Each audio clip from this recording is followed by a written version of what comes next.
Mother's Day is soon upon us. And if there's one day that's supposed to be all about us, it can turn a people pleasing mom into the Olympics of over functioning. I was in a group of women once and we were all sharing our stories about, how our Mother's Day had gone. And one woman said, my kids got me rollerblades. Now, she was always talking about her kids and how they loved rollerblading and how she just loved to go watch them, like that. And she was always supporting them. So there's this one woman who says, hey, you can't do that. That's not okay. You need to tell your kids that buying you a gift around their hobby is selfish. You have to speak up. And then she asked the woman who received the rollerblades, whatever possessed them to get you rollerblades? And the mom just said, I asked them to. I wanted to join in the fun. And everybody just kind of laughed.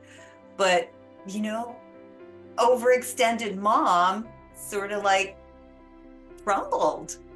And we started asking her, what was wrong with she just finished telling us about her perfect Mother's Day dinner. And one person asked her, well, is there something about your dinner you didn't like? Because that felt like projecting to her, like she was projecting her dissatisfaction. And it turns out that she had spent all day Saturday shopping, like her weekly grocery shopping, cleaning the house, planning the menu for Sunday, laying out all the ingredients and the recipes. She made the upside down cake because they never get it right. And then on top of that, she even made cookies for church because she never says no to committee work. So basically, her Mother's Day gift was watching other people get credit for doing her to-do list.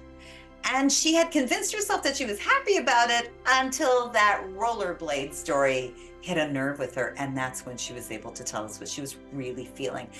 And she was happy with that plan years ago when the kids were little. She was at home with them. She loved having people over. It was a joy for her to do that. But now she was working full time. She was exhausted, but she hadn't figured out how to update the tradition. And of course, they never asked. And she didn't want to be a burden. Does any of that sound familiar? Communication's hard, guys, but it's okay. We can ask.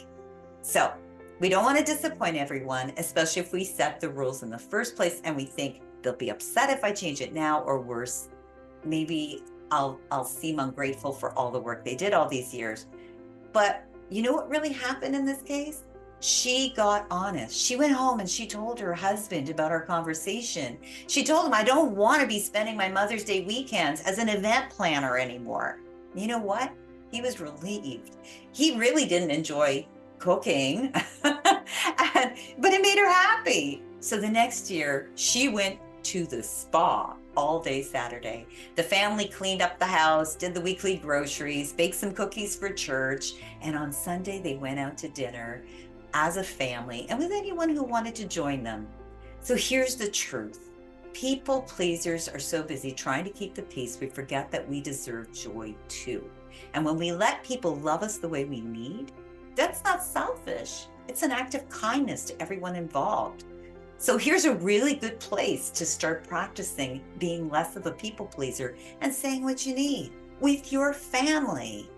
So it's time to schedule a conversation with your family. Let them know what you would prefer now, because you've changed, you've grown. You deserve a Mother's Day that reflects who you are today and not the version of you from 5 years ago or 10 years ago or whatever, or what someone else wanted. I can't tell you how many of my clients are still celebrating Mother's Day that was meant to satisfy their mother-in-law or their mother as opposed to themselves. And those people are now gone. So you've earned it. Let them celebrate you. Speak up, tell them what you want, and have a great Mother's Day.